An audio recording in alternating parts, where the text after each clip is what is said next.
Apart, out-of-place artifact, is a term applied to dozens of prehistoric objects found in various places around the world that seem to show a level of technological advancement incongruous with the times in which they were made.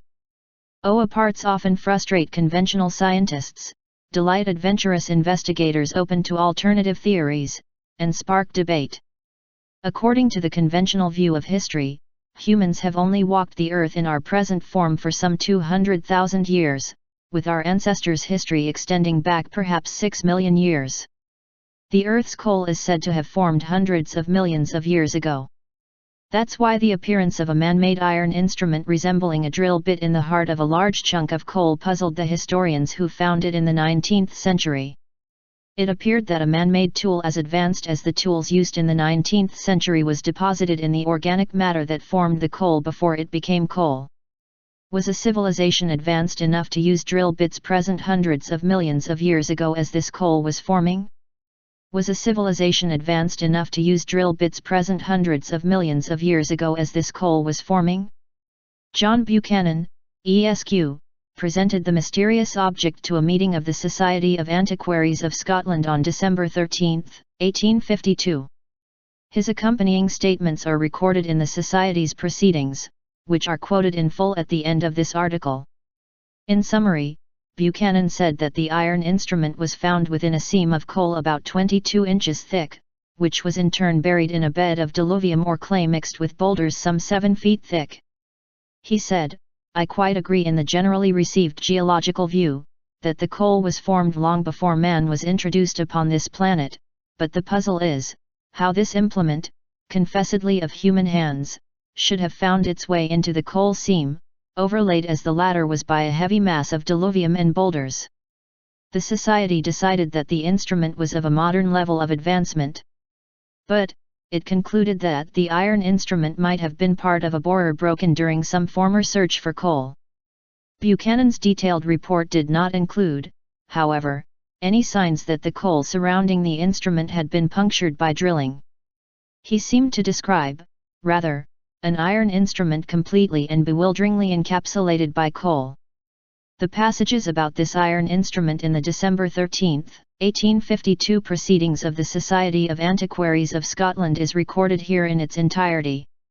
A communication was then read from John Buchanan, Esq., relative to the discovery of an iron instrument, lately found embedded in a natural seam of coal in the neighbourhood of Glasgow. The instrument which was exhibited to the meeting was considered to be modern.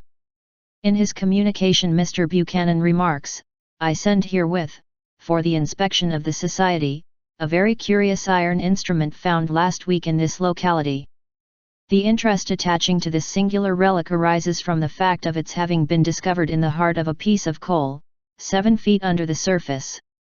To explain particulars, I beg to mention, that a new line of road, called the Great Western Road, was opened a few years ago, leading to the Botanic Gardens, which, you may be aware, are situated about 2 miles northwest from Glasgow.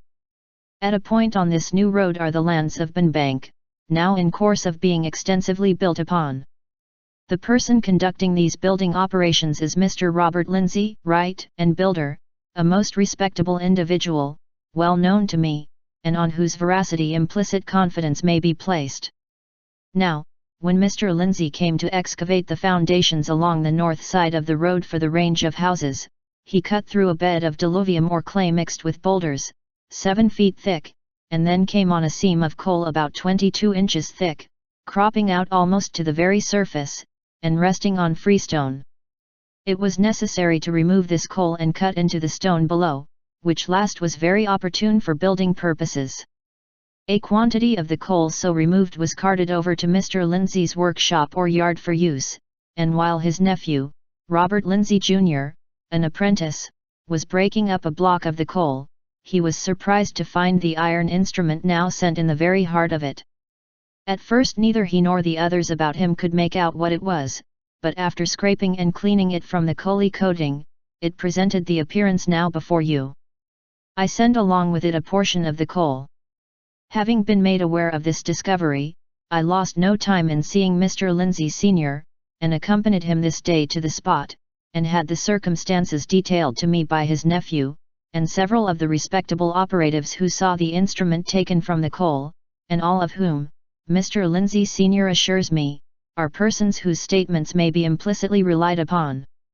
The affidavits of 5 workmen who saw the iron instrument taken from the coal were also sent, and Mr. Buchanan further adds, I quite agree in the generally received geological view, that the coal was formed long before man was introduced upon this planet, but the puzzle is, how this implement, confessedly of human hands, should have found its way into the coal seam, overlaid as the latter was by a heavy mass of diluvium and boulders. If the workmen who saw the relic disinterred are to be depended on, and I have no reason whatever to doubt their perfect veracity, then there may and must be some mode of accounting for the implement finding its way down 8 or 9 vertical feet from the surface. It was suggested that in all probability the iron instrument might have been part of a borer broken during some former search for coal.